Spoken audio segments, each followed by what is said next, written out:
This is a lecture for Adler Graduate School course number 715, Holistic Assessment and Metaphor Therapy.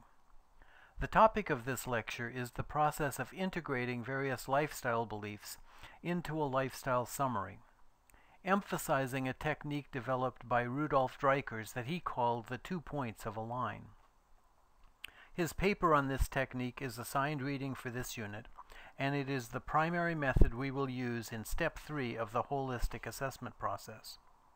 The goal of this lecture is to enhance your ability to see the pattern or the line of psychological movement that accounts for the lifestyle beliefs that you have hypothesized from steps 1 and 2 of the holistic assessment process.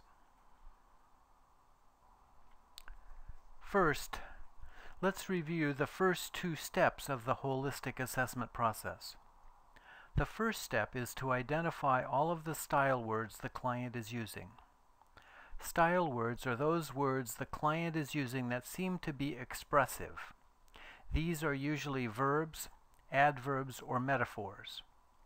Bernard Schulman called this type of listening interlinear listening, listening between the lines to hear the lifestyle movement.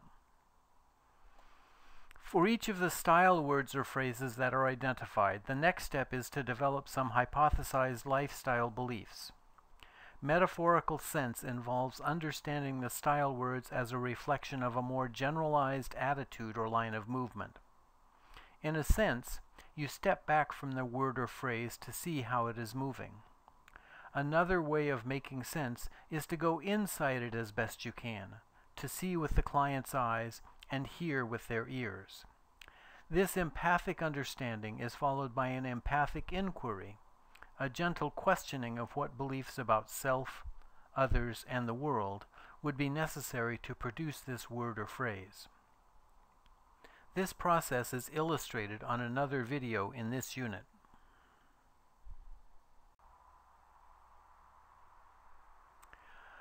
The process of integrating a variety of lifestyle beliefs into a lifestyle summary uses inductive and associative reasoning instead of the deductive reasoning that is most common in science.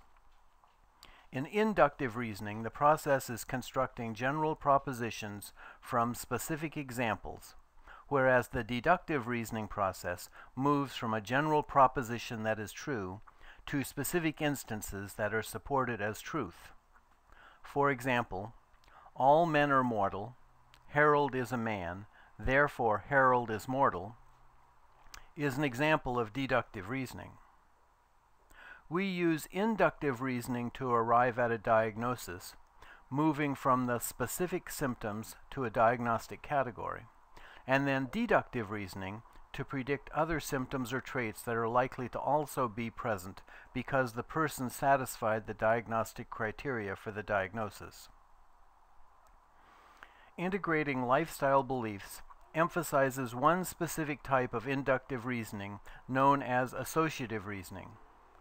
The process in associative reasoning is to notice similarity among the different events or objects that have been observed. In his book, Understanding Human Nature, Adler said, quote, "We have made the important contention that the understanding of human nature can never be learned by the examination of isolated phenomena which have been withdrawn from their entire psychic context and relationships. It is essential for this understanding that we compare at least 2 phenomena which are separated by as great a time as possible and connect them within a unified pattern." End quote. This is exactly what we are doing in step 3. Dreikurs proposes listening for patterns instead of facts in order to integrate seemingly diverse lifestyle beliefs. He uses the metaphor from geometry of 2 points defining a line and asks the question, quote, "What is the possible pattern of thought that would conceivably connect these 2 divergent facts?" End quote. He emphasizes the tentative nature of the first proposed pattern and encourages his readers to continue to integrate new data in a similar fashion. This type of analysis leads to a truly individualized conceptualization of the person, and moves the clinician away from categorical thinking about their client. Whether the categories are being used are diagnostic categories or family constellation sibling positions. Each new piece of information is interpreted as a facet of the whole of the personality and not as a causal determiner.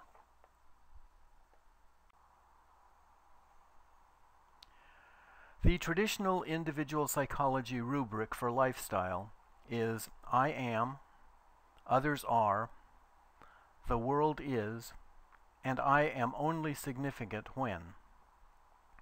As you integrate the various hypothesized beliefs into a lifestyle summary, keep your statements in the present tense and in the first person, as if the client were saying it to you.